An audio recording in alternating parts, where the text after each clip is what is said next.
eles. Mas antes, vamos dar uma espiadinha no que foi o Datafolha, porque estava todo mundo tão curioso para saber o que ia dar o Datafolha.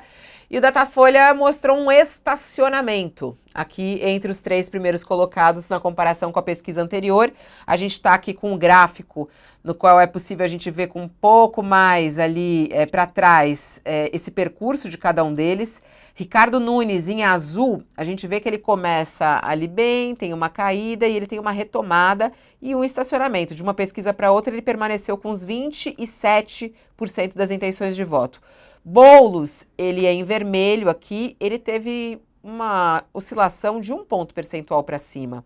Está agora com 26% das intenções de voto, empatado tecnicamente com Nunes. E Marçal manteve-se estável, ele está em amarelo, o Marçal, ele está com 19% das intenções de voto. Fica um pouco confirmado, Josias, dessa desidratação de Marçal na sua visão? Nunes e Boulos no segundo turno, esse cenário está mais claro? Está mais claro, é o que permite concluir essa pesquisa do Datafolha, né? Tivemos aí uma semana conturbada, talvez a semana mais conturbada dessa eleição em São Paulo, e a novidade dessa pesquisa é a elevação da taxa de rejeição do Pablo Marçal, né? Passou de 44% para 47%, a quantidade de eleitores que dizem que jamais, em nenhuma circunstância, votariam em Pablo Marçal. Isso torna o Marçal um candidato tóxico, né? Se você consolida 6 semanas, a aversão ao Pablo Marçal explodiu, né? Estava lá no início da eleição em 30%, a taxa de rejeição do Marçal, e explodiu 17 pontos. Ele é hoje o candidato mais rejeitado. Ficou entendido que, à medida que vai conhecendo o Pablo Marçal, o eleitor vai rejeitando, né? E, em relação ao índice de intenção de votos, verificamos uma estabilidade, né? Até o Datena, que se imaginava poderia crescer alguma coisa com a cadeirada, ficou do mesmo tamanho, né? Cresceu um pouquinho também, 3 pontos, oscilou para cima a rejeição do Datena, né? Mas o índice de intenção de voto dele também ficou ali, nos mesmos michurucas, 6%, atrás da Tabata Amaral, que também está empacada lá nos 8%. Agora, ali entre os líderes, Fabíola, que é o que nos interessa, quem está disputando ali as primeiras colocações, houve um certo descolamento, ficou estacionado o Pablo Marçal em 19%, né? Já estava assim na semana passada, o que mostra que ele não só bateu no teto, como ele parece ter atingido ali um certo piso. Desse patamar, ele não caiu. Significa dizer que o seu eleitor é muito sólido, está convicto de que quer votar no Marçal, mas essa quantidade de eleitores não é suficiente para enviá-lo para o segundo turno, né? E o Ricardo Nunes ficou também estacionado, 27%. Também mostra uma dificuldade do prefeito de sair do lugar, né? E o Boulos oscilou ali para cima, mas não dá para dizer que cresceu, porque foi uma oscilação dentro da margem de erro, oscilou 2 pontos e está em 26%. Praticamente ali um empate quase numérico, né? O Ricardo Nunes 27, Guilherme Boulos 26.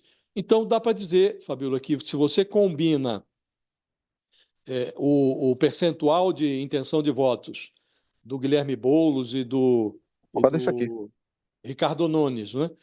Embora ali equilibrados, estacionados, estão no mesmo lugar, mas se você combina isso com o crescimento da aversão ao Pablo Marçal, aí nós temos sim um quadro mais nítido de segundo turno, um segundo turno a ser disputado entre o Ricardo Nunes, que vai ao segundo turno como favorito, e o Guilherme Boulos.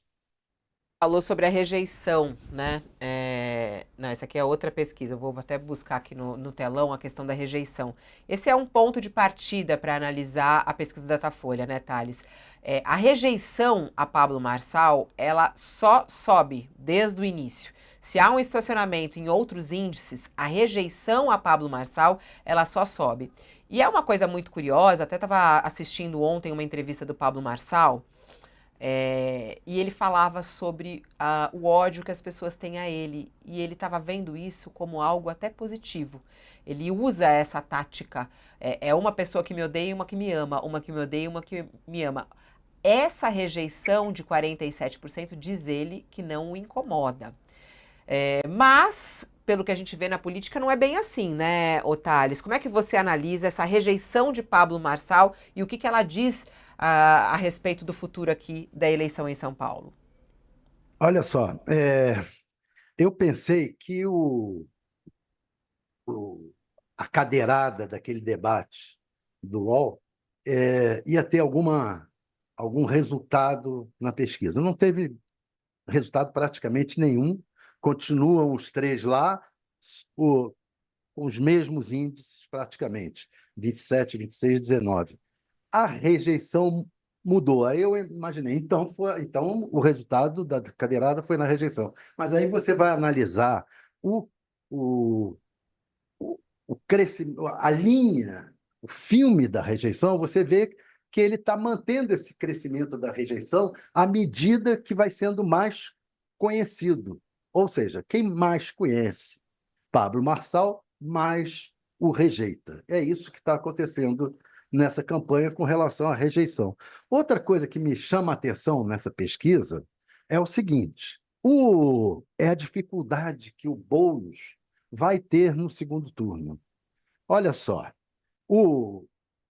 provavelmente a Tabata e o Datena são os nomes que mais teriam eleitores dispostos a ir para o Boulos no eventual segundo turno. A Tabata tem 8%, o Datena tem 6%, a soma dá 14%. O Marçal e a Marina Helena são os candidatos que mais teriam, cujos eleitores mais teriam propensão a migrar para o Nunes. Marçal tem 19%, a Marina tem 3%, somados 22%. Ou seja, você tem um potencial de eleitores que podem ir para o Boulos de 14% e um potencial que podem ir para o Nunes de 22%. Maior potencial para o Nunes. Se o Boulos quiser vencer o Nunes no segundo turno, ele vai ter que tirar voto do Nunes, do Ricardo Nunes. Especialmente, e é por isso que o Boulos já está preocupado com a periferia, especialmente na periferia, que é onde ele esperava ter mais votos, e o Ricardo Nunes está tendo mais votos. Então, a grande questão agora para o Boulos daqui para frente é tirar votos do Ricardo Nunes. Essa é a questão que essa pesquisa mostra para mim nesse momento. E tem também essa questão do segundo turno, né, ô Josias? Quando a gente vê a pesquisa de segundo turno, Ricardo Nunes segue com muita vantagem. O que explica isso, né? É tão interessante, conversando com as pessoas aqui, o Nunes, ele tem voto, inclusive, de quem votou no Lula, né? É Tem verdade. muita gente assustada com essas duas pontas, Boulos e Marçal, e acaba optando por Nunes, mesmo não sendo satisfeito, né, com o trabalho de Nunes e também muito preocupado com o passado de Nunes e o presente de Nunes, que é muito explorado pelos demais adversários, né, Josias? Está acontecendo um fenômeno engraçado em São Paulo, Fabíola, muito curioso, porque uma parte do eleitorado está jogando um jogo diferente do que os caciques, os padrinhos imaginaram que seria jogado, né? Quando embarcou na candidatura do Guilherme Boulos, o Lula imaginou que transformaria a eleição em São Paulo num terceiro turno de 2022. É entre eu e a figura, ele disse. E a coisa mudou de figura. O Datafolha está apontando para um segundo turno entre o preferido do Lula, que é o Guilherme Boulos, e o Ricardo Nunes. Mas a covardia do Bolsonaro, como que terceirizou ao Tarcísio de Freitas a tarefa de se contrapor à esquerda. E o Tarcísio, jogando parado, fez pose de herói da resistência contra o grotesco. Ele precisou mexer só os lábios. O voto em Pablo Marçal, disse o Tarcísio, seria uma porta aberta para a esquerda no segundo turno. E um pedaço do eleitorado, alheio a essa gincana dos padrinhos, está jogando outro jogo. Parece mais interessado em asfalto do que nessa polarização alegórica entre comunistas e fascistas. E esse pedaço do eleitorado não se dispõe a fazer de 2014 um videotape de 2022, está interessado em outras coisas, né? O Lula venceu o Bolsonaro na cidade de São Paulo em 2022, mas o eleitorado mais pobre e periférico, que votou em Lula, um pedaço dele lá atrás, está agora fechado com o Nunes. Mesmo eleitores do Bolsonaro estão agora fechados com o Nunes. Então, o Ricardo Nunes, com carisma de pedra, de gelo, com denúncias ao redor, ele é o preferido e está chegando ao segundo turno com uma rejeição de 21%. O Boulos, 38% de rejeitados. Daqui a pouquinho a gente analisa um pouco mais, teve até o Tarcísio numa conversa